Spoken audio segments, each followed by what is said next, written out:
Hello दोस्तों, welcome back to stories by Nini. आज की ये सच्ची कहानी आगरा के मिस्टर मुकेश के साथ हुई है। ये घटना उस समय की है जब वो आगरा से ग्वालियर बस से जा रहे थे। जब वो एक शादी में शामिल होने के लिए आगरा से ग्वालियर बस से जाने वाले थे, लेकिन अनफॉर्चुनेटली उनकी बस मिस हो गई और उस वक्त रात के 2 बज रहे थे। अगले दिन सुबह उन्हें अपने रिश्तेदारों के यहाँ हर हालत में ग्वालियर पहुँचना ही पहुँचना था। तो इसके लिए उन्होंने सोचा कि क्यों ना वो इस समय ट्रेन से चले जाए।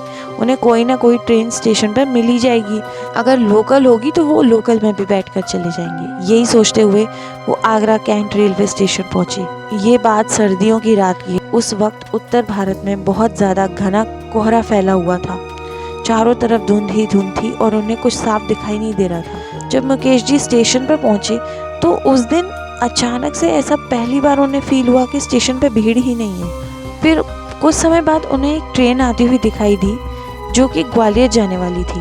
वो उस ट्रेन से पहले भी सफ़र कर चुके थे, इसलिए उन्हें पता था कि वो 2 घंटे में वहाँ से ग्वालियर पहुँच जाएंगे।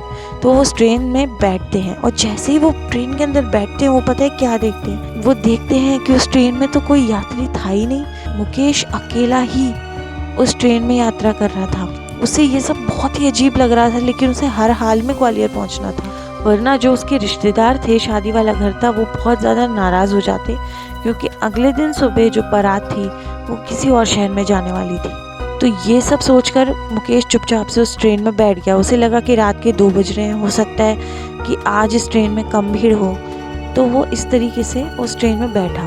अब जैसे ही ट्रेन चल पड़ी, उसे बाहर का कुछ भी दिखाई नहीं दे रहा था क्योंकि रात का समय था, लेकिन अंदर ट्रेन में बड़ा ही अजीब सा कुछ होने लगा था।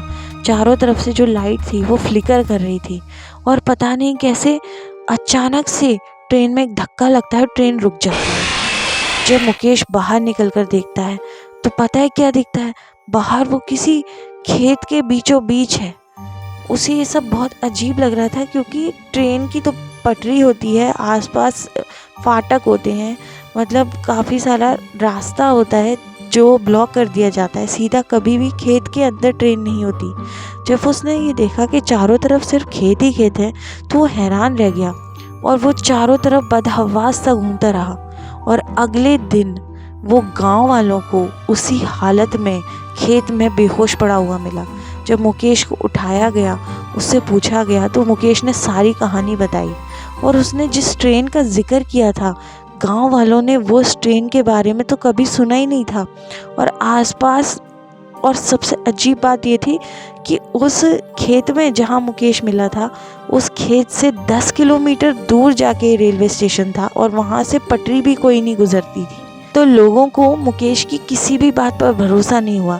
लेकिन दोस्तों, मुकेश ने जो उस रात को एक्सपीरियंस किया ना, वो उसका खुद का एक्सपीरियंस था और वो हम नहीं कह सकते कि वो सच है या गलत, लेकिन जो कुछ भी उस पर बीती है ना, वो सिर्फ मुकेश ही जानता है। तो ये थी आज की horror story. Thank you for listening.